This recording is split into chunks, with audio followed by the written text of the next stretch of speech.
নমস্কার, আমি গিরিধারী বিশ্বাস জ্ঞান দর্শন ইউটিউবের মাধ্যমে আপনাদের সম্মুখে স্বরচিত কাব্যগ্রন্থের ১১৭তম নামরহিত কবিতাটি আবৃত্তি করে শোনাতে চলেছি। আপনারা যে যারা যেখান থেকেই আমার আবৃত কবিতা শোনার জন্যে আগ্রহে আছেন, আমি তাদের প্রত্যেককে আন্তরিক শ্রদ্ধা এবং সম্ভাষণ ব্যক্ত করছি।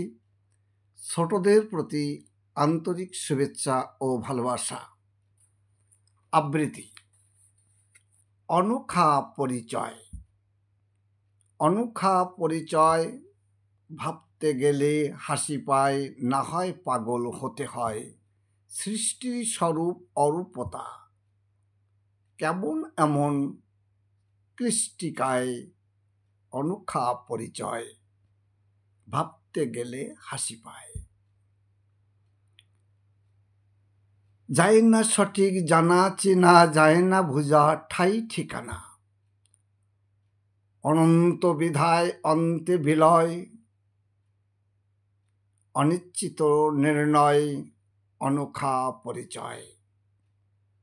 অনোখা পরিচয় ভাবতে গেলে হাসি পায়, না হয় পাগল হতে হয়।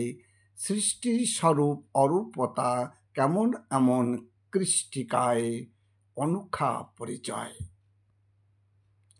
যে যাই ভাবে ধী দিমাগ কি আধ্যাত্মিক চেতনায়।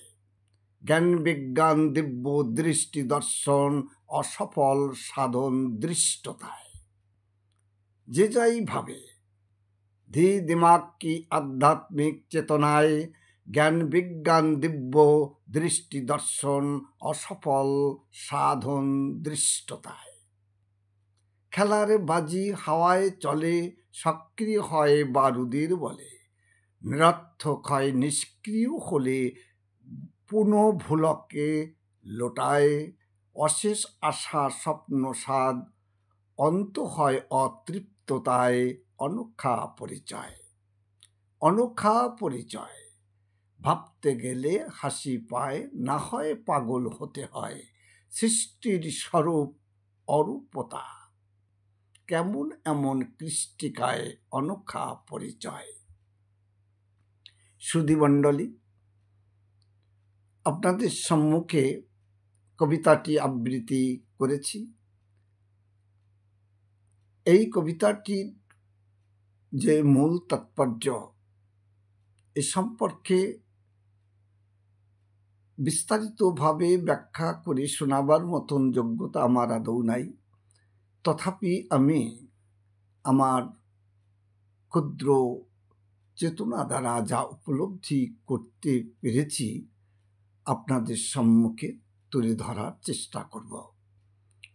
আপনারা ধৈর্য সহকারে শুনবেন এবং সঠিকতার সম্পর্কে মন্তব্য করবেন, এটাই আমার আন্তরিক প্রার্থনা। অনোখা পরিচয়। যে পরিচয় অদ্ভুত, যে পরিচয় নায়াব, অর্থাৎ যে পরিচয় আগে বা পরে অন্য কারোর সঙ্গে তুলনামূলকভাবে আলোচনা বা উদাহরণস্বরূপ দেখানো যেতে পারে না। অনোখা পরিচয় এমন এক পরিচয় যে পরিচয় সত্যি সত্যি অন্য কারো কোনো কিছুর সঙ্গে একে একেবারেই তুলনামূলকভাবে দেখানো যেতে পারে না। এই জন্য সত্যি সত্যি এক স্বতন্ত্র পরিচয়। এই পরিচয়টা কি? অনোখা পরিচয়। এ ভাবতে গেলে হাসি পায়। অর্থাৎ মানুষ যখন চিন্তা, চেতনা, ধী দিমাগ, আধ্যাত্মিকতা, জ্ঞান বিজ্ঞান সব কিছু কাজে লাগিয়ে সিদ্ধান্তে উপনীত হতে পারে না যে এর যথার্থতা কি। এমনই এক পরিচয়কে যখন আমরা আগে পেশ করতে বা প্রকাশ করার চেষ্টা করি, কিন্তু সেই চেষ্টাই থাকে, কিন্তু সঠিকতা নির্ণয় করা একেবারেই হয়ে ওঠে না। সেই পরিচয়টিকেই অনোখা পরিচয় বলে অভিহিত করা হয়। অনোখা পরিচয় ভাবতে গেলে হাসি পায়, না হয় পাগল হতে হয়। অনন্ত বিশ্ব ব্রহ্মাণ্ডের যে রচনা কৌশল, অনন্ত বিশ্ব ব্রহ্মাণ্ড যে নিয়মের আধার পর আমাদের সম্মুখে বিরাজমান, এবং এই বিরাজ চিরবিরাজ, এ যেন না নতুন না পুরাতনের সঙ্গে একে কোনো অবস্থাতেই বদলানো যেতে পারে, বদলানো দেখা যেতে পারে, অথবা কোনোদিনও বদলানোর কথা ভাবাও যেতে পারে না। সে হলো এই অনন্ত বিশ্ব ব্রহ্মাণ্ডের নির্মাণ কৌশল, নির্মাণ পদ্ধতি এবং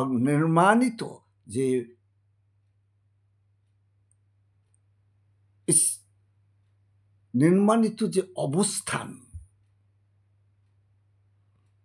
এই সৃষ্টির স্বরূপতা, এর অরূপতা, যা কিছু কৃষ্টিকার রূপে এই অনন্ত বিশ্বব্রহ্মাণ্ড জুড়ে অবস্থান করছে। অনোখা পরিচয় না হয়, অনোখা পরিচয় ভাবতে গেলে হাসি পায়, না হয় পাগল হতে হয়। আমার চিন্তার যখন শেষ হয়, সিদ্ধান্ত পাওয়া সম্ভব হয় না, তখন মনে মনে পাগলের মতন মৃদুমন্দ হাসতে হয়, অথবা তাকে আরো ধীর লাগানের পরিপ্রেক্ষিতে নিজেকে পাগল হয়ে যাওয়ার সম্ভাবনার দিকে নিজেকে ঠেলে দিতে হয়। উপায় অন্তবিহীন উপায় আর খুঁজে পাওয়া যায় না, তখন তাকে পাগলের প্রলাপ করারই মতন অবস্থিতি সামনে আসে। এতে কোনো দ্বিরায় নেই। না হয় পাগল হতে হয় সৃষ্টির স্বরূপ অরূপতা কেমন এমন কৃষ্টিকায়, যে একে ভাবতে সঠিকতায় কখনো উপনীত হওয়া যায় না। আর যেহেতু সঠিকতার দিকে আমরা যেতে পারি না, উপনীত হতে শিখি নাই, আমাদের দিমাগ আর কাজ করে না, তখন আমাদেরকে একে এক অনোখা পরিচয় বলেই অভিহিত করা যথার্থ বলে আমার মনে হয়। যায় না সঠিক জানা চেনা, যায় না বোঝা ঠাই ঠিকানা। এর সঠিকতা সম্পর্কে একেবারেই অবগত হওয়া যায় না, আর যায় না এর সঠিক ঠাই ঠিকানার সম্পর্কে অনুধাবন করা। যায় না সঠিক জানা চেনা, যায় না বোঝা ঠাই ঠিকানা, অনন্ত বিধায়। কেননা এ অনন্ত, আর অনন্তে বিলয় হয়ে আছে। অনন্তে সমাহিত, অনন্তের অন্ত নাই, জ্ঞানন্তের নাই পার, অচিন্তনীয় অন্ত সীমায় অন্তবদ্ধতা নাই যার। যে অনন্তে বিলয় হয়ে আছে, আর এই কারণ যে এর ঠাই ঠিকানা কোনোদিন কোনো অবস্থাতেই সেই পরমেশ্বরের পরম সৃষ্টি তাকে কখনো জ্ঞান গণ্ডির অন্তর্গত আনতে সক্ষম হয় না, হবে না বলে চিরসত্যতা নিহিত রয়েছে। যায় না সঠিক জানা চেনা, যায় না বোঝা ঠাই ঠিকানা, অনন্ত বিধায় অনন্তে বিলায় অনিশ্চিত নির্ণয় অনোখা পরিচয়। যেহেতু সে অনন্ত, সেই হেতু বোঝা অত্যন্ত কঠিন, কেননা এ অনন্ততেই সমাসীন। অনন্তেই বিলয়, বিলয় সিদ্ধ অনন্তর মাঝে অনন্ত। তাই এর ঠাই ঠিকানা জানা, চেনা, বোঝা বা পরিচয় পাওয়া অত্যন্ত দ্রূহ।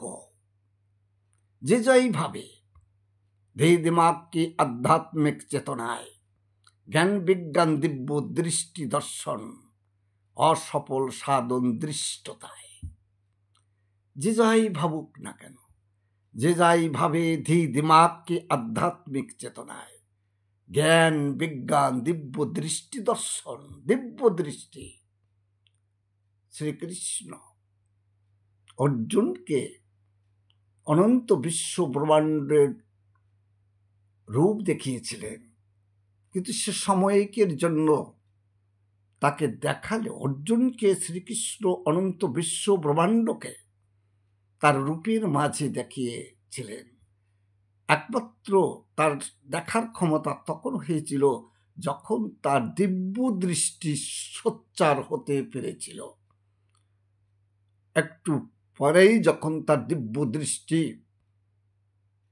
আপন চেতনা থেকে বিলয় সিদ্ধ হয়েছিল, তারপরে আর শ্রীকৃষ্ণ দেখানো সেই অনন্ত বিশ্ব ব্রহ্মাণ্ডের রূপকে দুবার অর্জুন দেখতে সক্ষম হয়েছিল না বলে গীতাতে বর্ণিত আছে।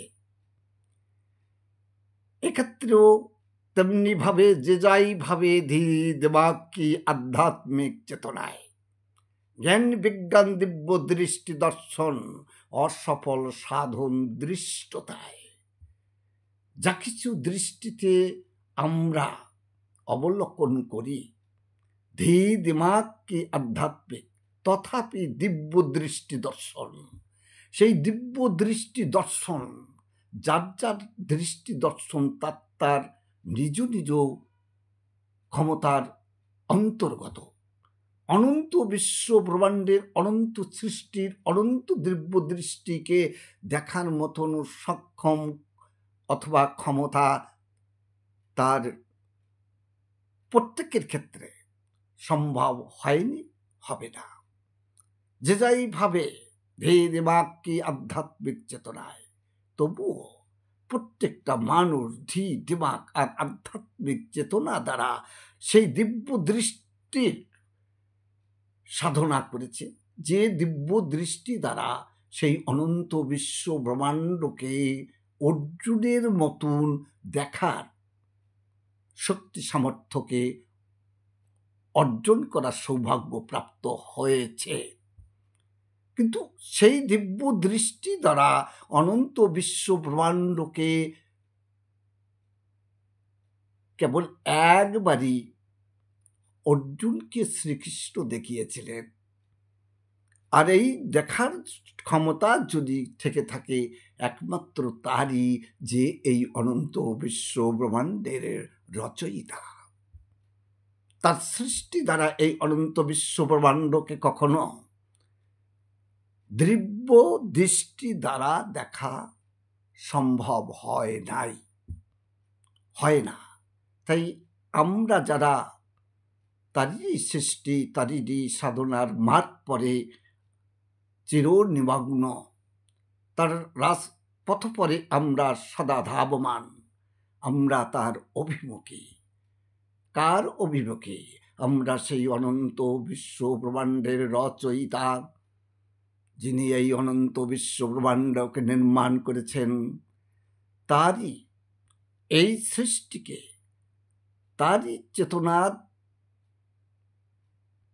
তারই প্রদত্ত চেতনা দ্বারা অবলোকন করার যে প্রয়াস, সে প্রয়াস আমাদের জন্য নিরর্থক এবং নিষ্ফলতায় প্রতীয়মান হয়েছে। যেমন কিনা খেলার বাজি হাওয়ায় চলে সক্রিয় হয়ে বারুদের বলে।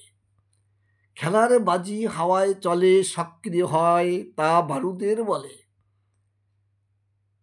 খেলার বাজি হাওয়াতে উপরে চলে, তত সময় চলে যত সময় পর্যন্ত সেই বারুদ বাজির মধ্যে সীমিত থাকে। হাওয়ায় খেলার বাজি হাওয়ায় চলে, সক্রিয় হয় তা বারুদের বলে, নিষ্ক্রিয় হয় নিরর্থক হয়, নিষ্ক্রিয় হলে পুনঃ ভূতলের লোটায়। খেলার বাজি তপ্তক উপরে চলে যত সময় পর্যন্ত বারুদের সক্রিয়তা থাকে, আর তখন নিরর্থক হয়, নিষ্ক্রিয় হলে সেই বারুদের অবশিষ্ট ভূমিতেই লোটায়।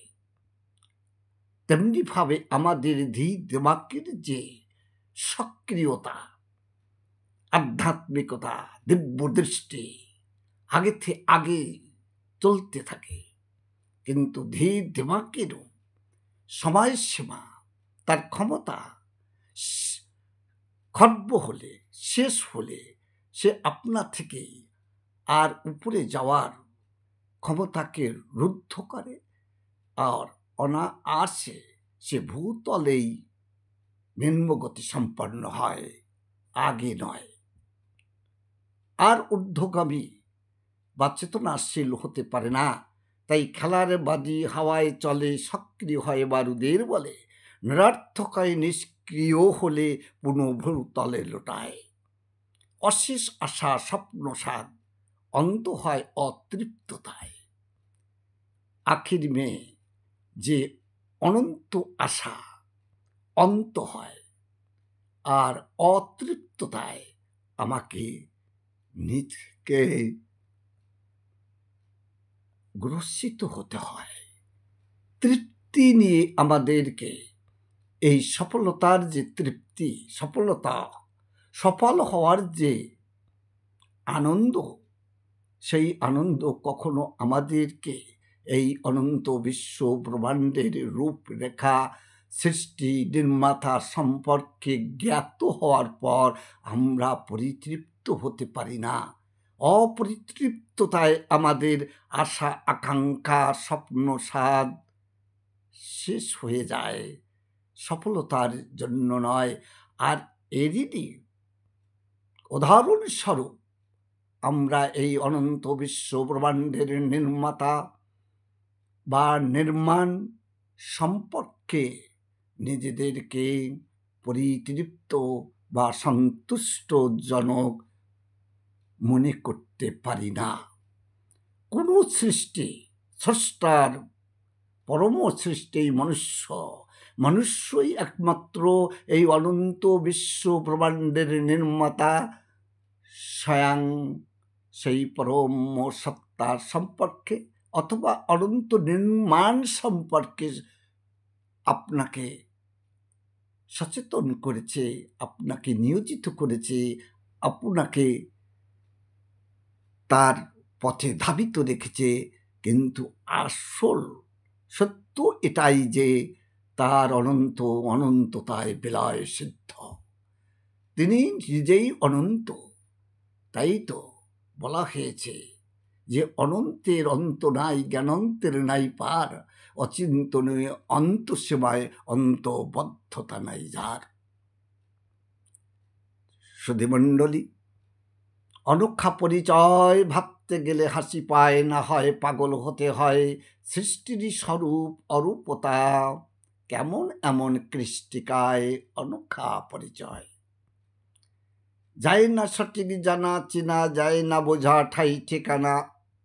অনন্ত বিধায় অনন্তে বিলয়, অনিশ্চিত নির্ণয় অনক্ষা পরিচয়।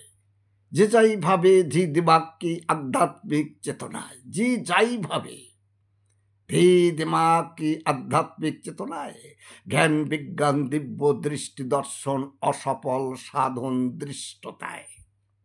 খেলার বাজি হাওয়ায় চলে, সক্রিয় হয় বারুদের বলে, নিরর্থক হয়, নিষ্ক্রিয় হলে পুনঃ ভূতলে লোটায়। অশেষ আশা স্বপ্ন সাদ, অন্ত হয় অতৃপ্ততায়। অনোখা পরিচয় ভাবতে গেলে হাসি পায়। নমস্কার, ধন্যবাদ।